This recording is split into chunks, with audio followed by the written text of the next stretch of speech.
I look kind of short. Oh. Ooh. Alright. This is good. Hello everyone, welcome back to this channel. Today I'm gonna be talking about my summer favorites. Remember back in the day, circa 2014, 2016, where all the YouTubers were doing monthly favorites? Well, I'm gonna do that, except not monthly because I don't think I can keep up with it, but I thought I enjoyed a lot of things this summer and I want to talk about them, so I'm doing a summer favorites video and I'm really excited. Let's get started. I have categories. I'm going to be talking about YouTube channels, TV shows, movies, books, music, and video games. Summer, according to Google, is from June 21st to September 22nd, so I'm going to be talking about everything that I consumed during that time frame. I'm not going to spend too much time talking about them. Let's get started. So first up is YouTube channels. All the links will be in the description below so you can go check them out. I love all of these channels. I admire all of these people. Love their content. And you should definitely check them out if you haven't yet. First one I've talked about a few times already on this channel, and it's Hayley over at Pages of Hayley. Her content is just stellar. She's so funny. It's always fun watching her videos. Just great content all around. The next one is Leonie over at The Book Leo. Oh my gosh, the vibes. Her channel is so warm and cozy, and I love every single one of her videos. Especially recently, I've been loving her dark academia centric videos these past few weeks. So good. Even though I personally don't really enjoy dark academia, love her videos. I could listen to her talk about dark academia with like a board and a marker for like 5 hours. Not kidding. So good. Great content all around. Also, I'm so jealous of her editing and her thumbnails. They're always stellar. They always look good. I hate doing thumbnails. I hate it. It gives me such a headache having to like figure out what to do with the thumbnail. I'm just not good at they don't look good. They never look good, and I hate it. And I'm very jealous. They're always so inviting. Every time I see one of her videos, I'm like, I want to click on this. I want to click on this immediately. The next one and the last booktuber on this list is Hannah over at A Clockwork Reader. I've been really enjoying her content, especially the experimental videos. Just really great vibes from all of these channels. So the last, I don't have my rings on. That is not on brand for me. So I'm gonna put them on. This is good. Maybe I'll take this one off. Okay.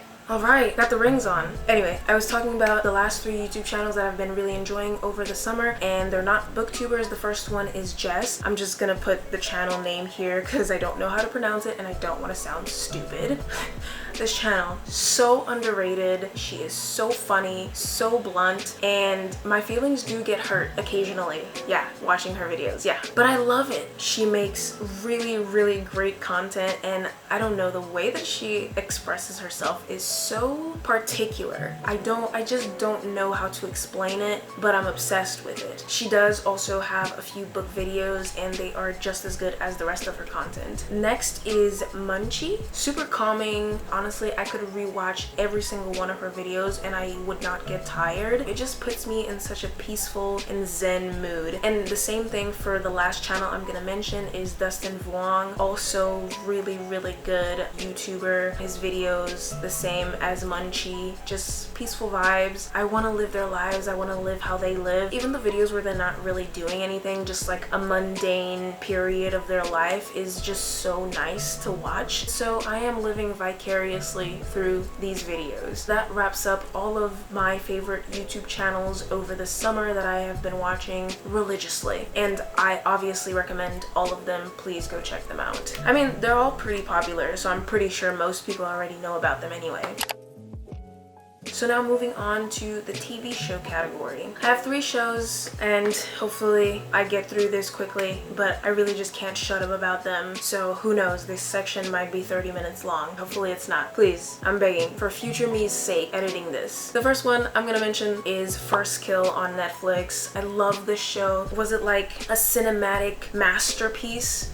No, but it was camp. It was good. It was fun. And I took it for what it was. I mean, it's a vampire lesbian and a vampire hunter lesbian. Come on, guys. Like, come on. Come on. Come on. Come on. Come on. Come on. Come on. Like, are you kidding me? It got canceled. If people had given it the time to actually grow into itself, I think it could have been great going forward with more seasons. Everything is so fast now. Like, shows come out and get canceled like this. And it's like, guys, do we have time to relax? I mean, what happened to letting shows marinate? And it's not like nobody was watching it. People were, I was watching, okay? And was it cringe? Yes, at times it was. It wasn't perfect, but it was camp and I liked it. Anyways, I love this show and I really, really love the dynamic between the main actresses. I'm just so sad that it got canceled because I won't get to see them act as scene partners anymore. And that's honestly one of the saddest things about shows getting canceled. Let me know if you actually watched First Kill and if you liked it. Honestly, it was kind of inevitable for me not to like First Kill. It had so many things that I've always wanted to see on screen, and I eat up anything with vampires in it. And now we're on to our second show. This one ooh, boy do I have some words. The second one is Generation on HBO Max, or should I say Generation no longer on HBO Max. Not only was the show canceled, HBO Max recently removed it altogether from their platform. You know, it's like being shot, stabbed, stomped on, thrown off a bridge, and then set on fire. I have no words. I still can't wrap my mind around this. As I said before, these are things that I consumed from June to September. So I was late to the Generation train and I did know that it was canceled. I still watched it anyway. And that shit ended on a cliffhanger, as they always fucking do. I was so fucking mad. This show is so good. Again, is it perfect? Yes. To me, it's perfect. Obviously, I had my problems with it, but it just was so special. It was just such a special slice of life type show. And I don't think we've really seen a show quite like this, honestly. I don't think I can really compare it to anything recently. It was such a diverse show all around in so many ways that I know why it was canceled. I can understand, because y'all just don't like seeing anything where the majority of the cast isn't white. The thing that I love the most about this show is that it was really just a slice of life on TV. It wasn't a sitcom, it wasn't a drama, it wasn't a thriller, it wasn't a mystery. It wasn't just like one genre. It was literally a slice of life in TV show live action format. Obviously, there is drama in Generation because it is a TV show at the end of the day, but really it's just about these teenagers figuring out life. It was like a long ass coming of age and we were still growing with these characters. There was just so much that could have been explored, and every time I think about it, it honestly pisses me the fuck off that it was canceled. And honest to God, I feel like I'm gonna mourn this show for the rest of my life. Like, it is that serious. It's one of my favorite shows of all time now, if not my favorite. It just spoke to me in so many ways. And if you saw Generation and you thought, oh, it's just like a cheap copycat of Euphoria, it is nothing like Euphoria. Honestly, it is 10 times better than Euphoria. And I am blaming Euphoria for Generation getting canceled. Euphoria, I am looking at you. And HBO Max, you will pay for your crimes. Removing it from the platform completely? What is going on with these people? This is why we need to bring back DVDs. Like, I swear to you, streaming services are becoming the absolute devil, and I'm sick and tired of it. Anyway, the vibes in Generation overall are just so warm. It's like this giant found family, not just with the teenagers but also with some of the guardians. All the dynamics are great. I cannot shut up about this show, and I am willing to argue with anyone who wants to put anything else above this show. I will argue with you and I will win. I think it's one of the most iconic shows of all time. It has so many iconic lines. Honestly, the entire pregnancy sequence in the first half of the season makes it a contender for the best television on the planet. I'm not joking. I'm being dead ass serious right now. It had a really great balance of everything. It had drama, comedy, teen pregnancy, mental health, so many queer identities. At first when I started watching it, the way that it was filmed annoyed me to no end because the camera was always moving. Regular TV shows, usually they kind of like cut from one person to another. My camera said I was talking too much and it just stopped recording. Great. But I was saying, in Generation, the way that it's filmed, you'll have the camera be on one character and then it'll move to the next character and you'll see that camera movement. And it honestly gave me motion sickness the first time I was watching it. But the second time around, yes, I did rewatch it. The second time around, I was able to like appreciate it a lot more. And it also feeds into that idea that you're getting a glimpse into these teenagers' regular, normal lives. It emphasizes the fact that it is a slice of life. I really don't think there was any show, or there's any show right now out there doing it quite like what Generation was able to do. We lost a good one. We did. I'm not gonna cry, but if I wanted to, I could summon the tears. I'm an actor. I'm a bit of an actor. Also, I love how the characters, all of the characters were so diverse in personality. Like I need to stop talking about it. I really do. I really do. Okay, so last thing I'm gonna say about Generation is my top 3 favorite characters are Riley, Chester, and Greta, in that order. Goated. If you want to talk about Generation with me, please message me. Please comment down below. I am willing. I'm right here. Just comment, because there's so much to talk about. I could talk about this show over and over and over again and I still would have material to talk about because it is so fucking layered. It's like an onion. Okay, I have to stop. I have to stop. We're moving on. Enough about Generation. So the last show on my list is another long one. Also one that I feel strongly about. The next show is The L Word, the original one from 2004. I recently experienced The L Word for the first time in my life, and boy, it was a great experience. Honestly, I had a ball binging all 6 seasons. The fucking drama in this show, it just never lets up. There is always something going on, always some drama, always outlandish, so chaotic. It has become one of my favorite shows of all time. These characters are my family. I want to say Bette Porter is someone that I would act out for to an extent that is so astronomically embarrassing, it's unreal. Bette Porter apologist, please rise. She's like this really mean, confident, arrogant, sexy lesbian, and she is an icon. And for the most part, she's very much this powerhouse of a woman, but she has those vulnerable moments, granted, usually caused by her own actions, but that just makes her more of a layered character. I love how she's just so unapologetically herself. Like, she is mean and she will come out swinging, no dialing it down. She's just 150% all the time. Obviously, you know, aside from those moments where she's in the trenches. I just really love the fact that she is so unapologetically herself. She does not care who is in the room. She is not going to censor herself for anybody. And sometimes it works against her, but I have to admire that. Like, I just have to. A lot of people hate her, both in canon and also from the audience, and it just goes to show that you guys don't mean it when you say that you support women's rights but you also support women's wrongs.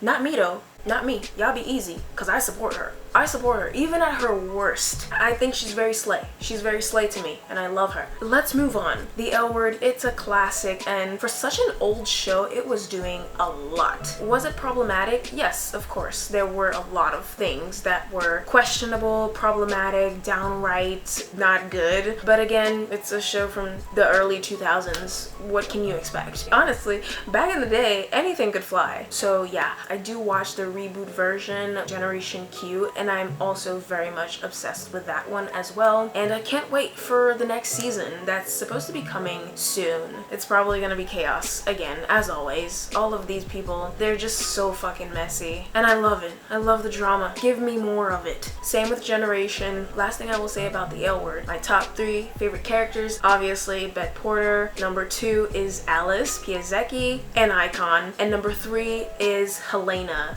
Helena Peabody. Wow. She went through the best character development. I went from absolutely hating her and never wanting to see her again to literally mourning her when she left the show. I was like, please, please, please come back. Please, please, please, please, please. Please, please, please, please, please, please, please, please, please, please, please, please, please. When she first came into the show, I was like, what are you doing here? I mean, yeah, we get it. You're hot and sexy and rich. Good for you. But you need to back off. You need to relax. You need to relax and back off. And now she's mother. So, yeah.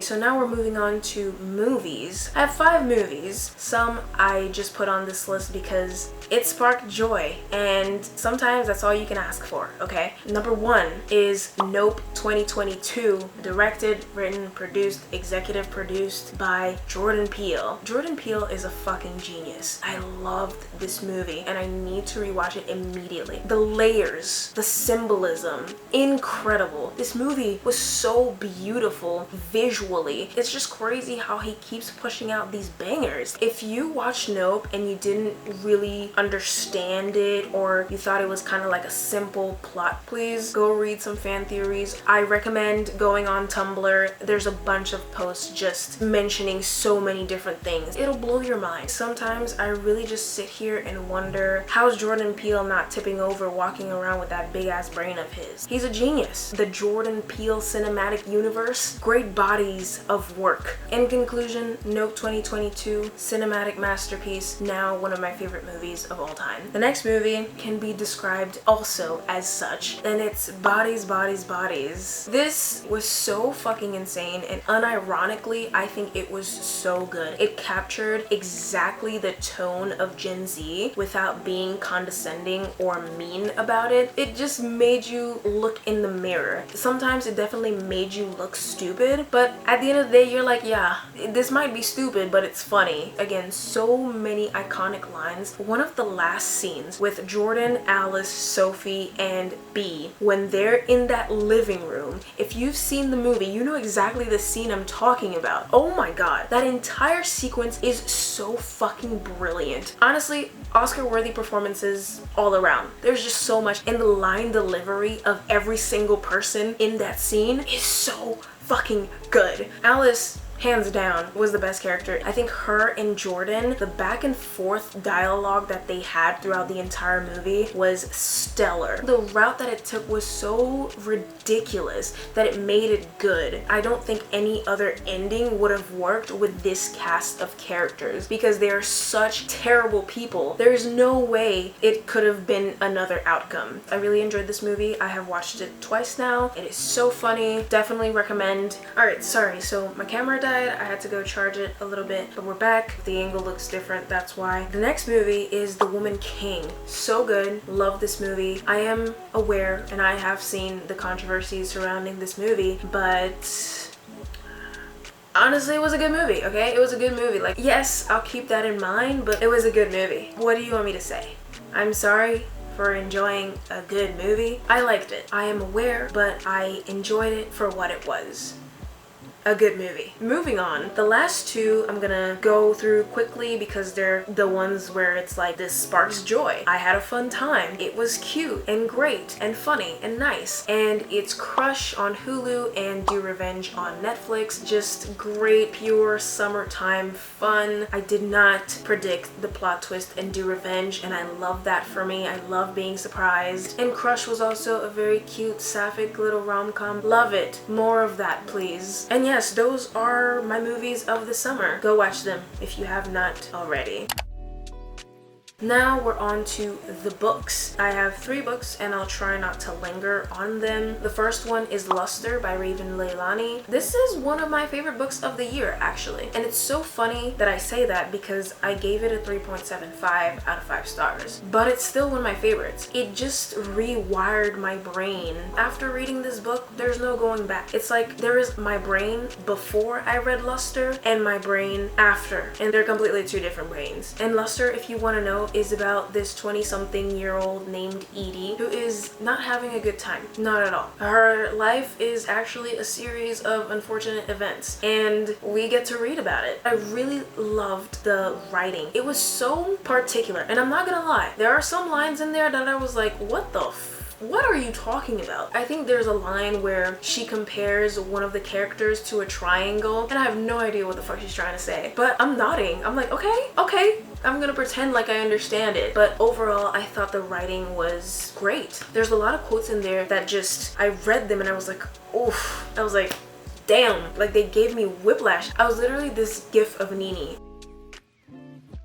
I think Edie is the perfect example of what it means to be a 20-something-year-old and just completely and utterly lost and just unable to find your way back to a path that makes a semblance of sense. Does that make sense? A semblance of sense? We're gonna go with it. You get it, right? This book is about... The next book is Word Slut by Amanda Montell. This is a nonfiction, and it talks about language and how important it is and how it shapes pretty much everything in our lives. And I really thoroughly enjoyed this read. I think there's a lot to take away from it. Was it perfect? I'm gonna say no, but I think for the most part it covered a lot of bases. I think this should be required reading, honestly. I learned a lot, and I had a really fun time reading this book. As I said before, it is nonfiction, but it does talk about language and everything that goes into it, and I think the author does a really great job at making it entertaining, also giving you history and context, and overall the tone is pretty chill where you feel like pretty much everything is easy to understand. My camera died again. Sorry, angle change. I hate it here. I forgot what I was saying, but I was talking about Word Slut. To wrap it up, I 100% recommend reading this along with the audiobook. It just makes the experience 10 times better. The next and final book that I want to talk about is I'm Glad My Mom Died by Jeanette McCurdy. If you haven't been living under a rock, you know this book has been everywhere. This is Jeanette McCurdy's memoir where she talks about her experience being a child actor and also her life and her relationship with her mother. I think a lot of us grew up watching iCarly, so a lot of us were interested in reading it. Whenever people talk about memoirs, they're always like, I kind of feel a bit weird rating memoirs or whatever. But for me personally, I'm not rating the content of the memoir. It's more so rating the structure of it. Is it cohesive?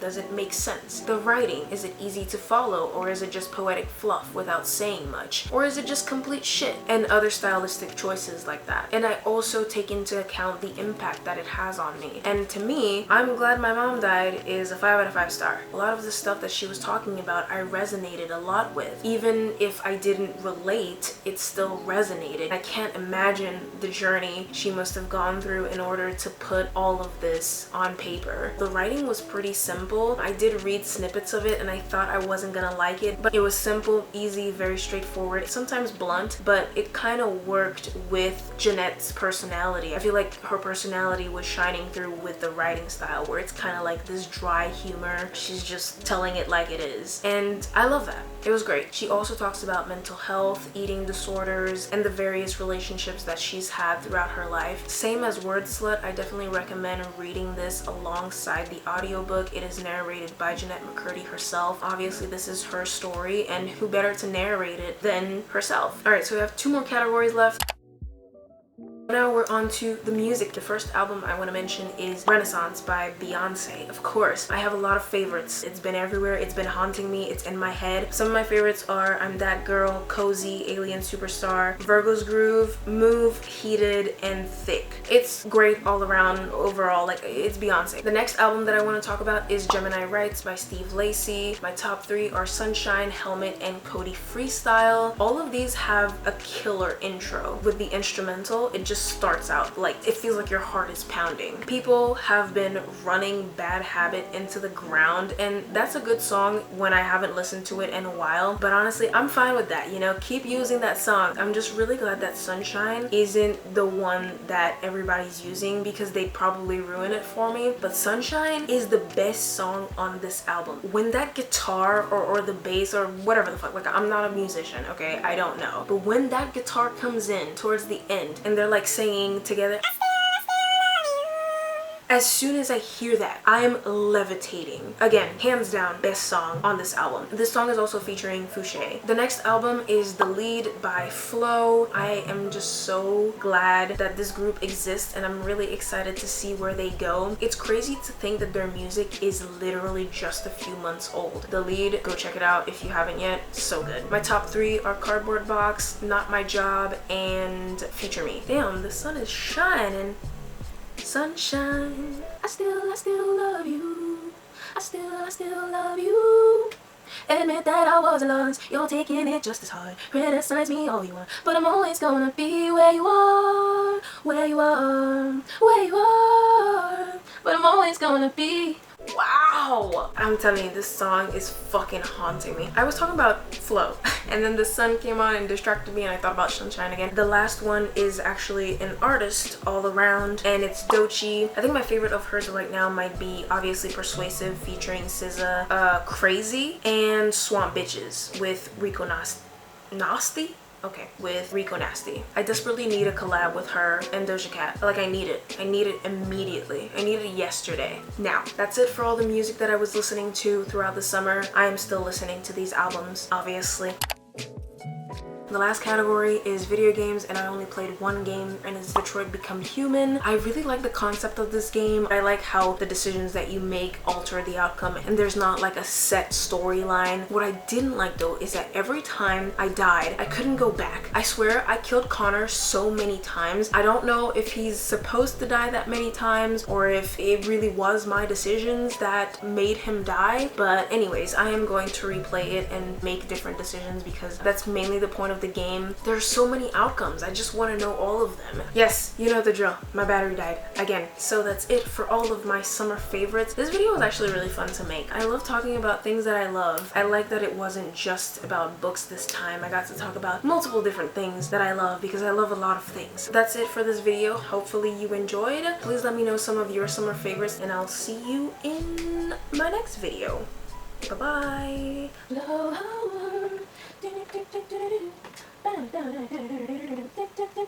Hell no, you gotta go too slow. But it's when I say so. When there's a door, get gone. I ain't tryna follow.